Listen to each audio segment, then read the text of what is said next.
Good morning, everyone. On this Thursday, in the 19th week in Ordinary Time, we are continuing our reading in the book of Ezekiel. We're in chapter 12, verses 1 through 12. The word of the Lord came to me, Son of man, you live in the midst of a rebellious house. They have eyes to see, but do not see, and ears to hear, but do not hear, for they are a rebellious house. Now, Son of man, during the day, while they are looking on, prepare your baggage as though for exile. And again, while they are looking on, migrate from where you live to another place. Perhaps they will see that they are a rebellious house. You shall bring out your baggage like an exile in the daytime while they are looking on. In the evening, again, while they are looking on, you shall go out like one of those driven into exile.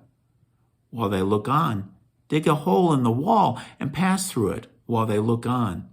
Shoulder the burden, set out in the darkness, cover your face, that you may not see the land, for you have made you a sign for the house of Israel. I did as I was told.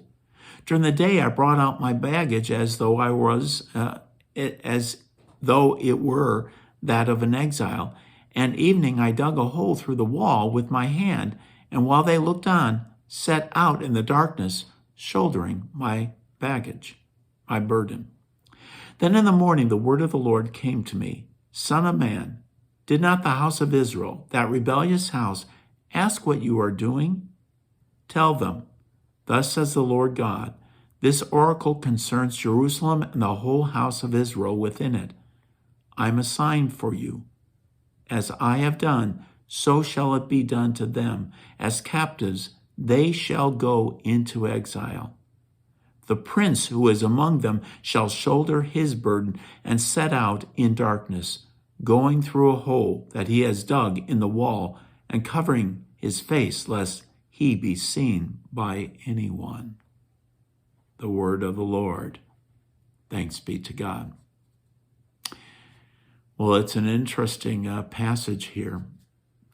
There has been already two times where the Babylonians have come and taken groups of Jews out of Jerusalem. But what Ezekiel's doing is that he's foretelling through the word that is given to him, through this action that he does, that there's going to be another time of exile. More will be taken out of Jerusalem. And so by enacting this out, he's trying to let them know in no uncertain terms, those folks back in Jerusalem are not going to make it through. There will be a captivity, and they will go to the land of Babylon. Now, it's interesting to note that during this period of time, we know that there were prophets in Judah, in Jerusalem, who are telling the folks, no, everything will be turning out okay. They'll come back from their place in Babylon. Everything will return back to normal. The only problem with that's not the way it's going to be.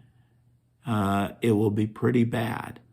They'll be taken all into captivity, taken to the land of Babylon.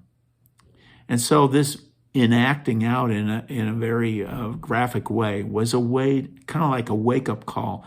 Let your family and friends know, in no uncertain terms, there will be captivity. And another little note, notice how he's in here, it says the prince. In other words, whoever is the ruler right now there is not the legitimate king. It's a puppet, and he's just a prince. It's kind of interesting, the whole ordeal that Ezekiel has to go through. It's worth pondering about how God uses prophets and that they're not always the most,